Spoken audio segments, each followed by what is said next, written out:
गुरुजी, यहाँ पर नज़दीक के शिव मंदिर में कल आपने जैसे बताया था 11 बार नमक चमक के पाठ से रुद्राभिषेक हो रहा है, तो हम भी उसमें होता के रूप में शामिल होंगे। तो गुरुजी, हमारे पूजे घर में जो शिवलिंगम क्रिस्टल के हैं, जो कि आपके द्वारा हमें लाइव डिज़ाइनिंग वर्कशॉप में दिए गए थे, हम उस पर भी अभिषेकम के लिए मंदिर ले जा रहे हैं, क्योंकि मंदिर वालों ने हमें परमिशन दे दी है। इस संबंधित हमारे कुछ प्रश्न हैं गुरुदेव कि रुद्राभिषेक के समय हमें कौन से रंग के वस्त्र पहनने चाहिए? सफ़ेद रंग के वस्त्र पहनिए। और जब प्राण प्रतिष्ठा हमारे घर में रखे हुए श्री विग्रह की हो जाती है तो ज़रूरी नहीं है कि उसको बाकी अनुष्ठानों में लेकर के कहीं पहुँचें, क्योंकि उसमें मुश्किलात ये होती हैं बहुत बार कि और लोग भी सामूहिक रूप से संकल्प कर रहे होते हैं। तो वहाँ बहुत सारे लोग अपने सुख की भी कामना कर रहे होंगे, अपने रोगों का भी उतारा कर रहे होंगे, अपने कलह क्लेश, मतलब बहुत तरह की चीज़ें होती हैं ना। अस्पताल में सारे लोग कंसल्टेशन के लिए थोड़े जाते हैं, कोई किसी का हाथ टूटा है, किसी का सिर फूटा है, किसी का ऑपरेशन है, किसी का कुछ है।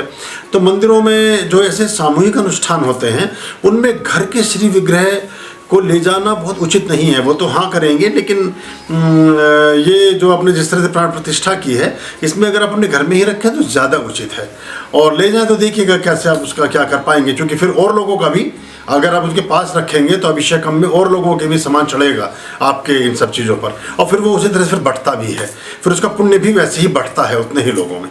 तो ये इसका एक बात होती है, तो ऐसा ध्यान रखना चाहिए जी। और दूसरा प्रश्न है, क्या मुझे और मेरे पति को रुद्राक्ष की माला पहनकर जाना चाहिए रुद्राभिषेक के लिए? हाँ, वो पहन सकते हैं, उसमें कोई ऐसी बात नहीं है। रुद्राभिषेक में तो भगवान शिव का है, और शिव का प्रिय अगर बीज कोई है तो रुद्र की आँख, भगवान की आँख से गिरे हुए आंसू से निर्मित हुआ रुद्राक्ष का पौधा। तो रुद्राक्ष तो भगवान शिव का ही एक प्रतिनिधित्व करता है, तो उसके पहनने में कोई ऐसी बात नहीं। अभयाम भज रे ची